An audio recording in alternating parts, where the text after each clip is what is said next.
Praise the Lord. Very good morning. இந்த காலை வேளையில இந்த வீடியோ மூலமா உங்களை சந்திக்கல ரொம்ப ரொம்ப சந்தோஷம். இந்த மாதம் முழுவதும் சங்கீதம் 91 அதுல இருக்கிற பாதுகாப்பையும் ஆசீர்வாதமும் குறித்து நம்ம தொடர்ந்து தியானித்து வருகிறோம். இந்த நாளிலும் ஒரு வேதவசனம் தியானிக்கும்.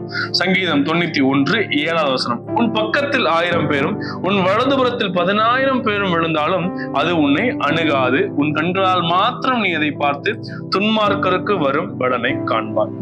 உன் பக்கத்துல 1000 பேரும் உன் வலது பக்கத்துல 10,000 பேர் விழுந்தாலும் அது ஒண்ணு அணுகாது.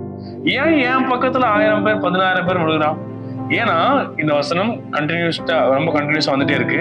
இதுக்கு முன்னாடி சொல்லப்பட்ட விஷயங்கள், இரவில் உண்டாகும் பயங்கரம், பகலில் நடமாடும் கொள்ளை நோய், இருளில் பாழாக்கும் சங்காரம், இது எல்லாம் மற்ற ஜனங்களுக்கு வரலாம். அப்படி வந்து அவங்க 10,000 பேர் பலது பக்கத்துல விழுந்தாலும், பக்கத்திலேயே அவங்க அந்த நோயால பாதிக்கப்பட்டு விழுந்திருந்தாலும், அந்த மோசமான சூழல்ல அவங்க விழுந்திருந்தாலும், அந்த டேஞ்சர்ஸ் எல்லாம் அவங்களுக்கு வந்து அவங்க என்ன ஆனாலும் அது உன்னை அணுகாதுன்னு ஆண்டவர் சொல்றாரு.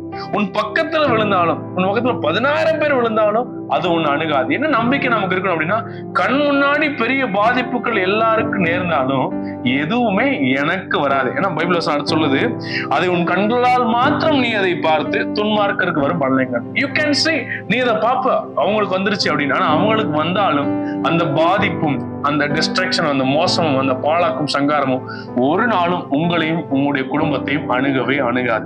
இது தேவனுடைய சட்டைகளின் கீழ் இருக்கிற ஜனங்களுக்கு ஆண்டவர் தருகிற மிகப்பெரிய ஆசீர்வாதம். நீங்க பாத்தீங்கன்னா தெரியும் ஒரு சம்பவம். இஸ்ரவேல் ஜனங்கள் அங்க எகிப்துல இருக்கும்பொழுது எகிப்துல நிறைய வாதைகள் அவருக்கு வருவதை பாக்குறோம். அங்க எகிப்திய ஜனங்களுக்கு 10 வாதைகள். அதுல ஒரு வாதை கல்மழை. என்ன கல்மழை, சுத்திலும் கல்மழை பெய்யுது, எல்லா அங்க எகிப்திய ஜனங்கள் அடிக்கப்படுறாங்க. ஆனா அதே நாட்டுலதான் இஸ்ரவேல் பீப்புள் வாழ்ந்தாங்க.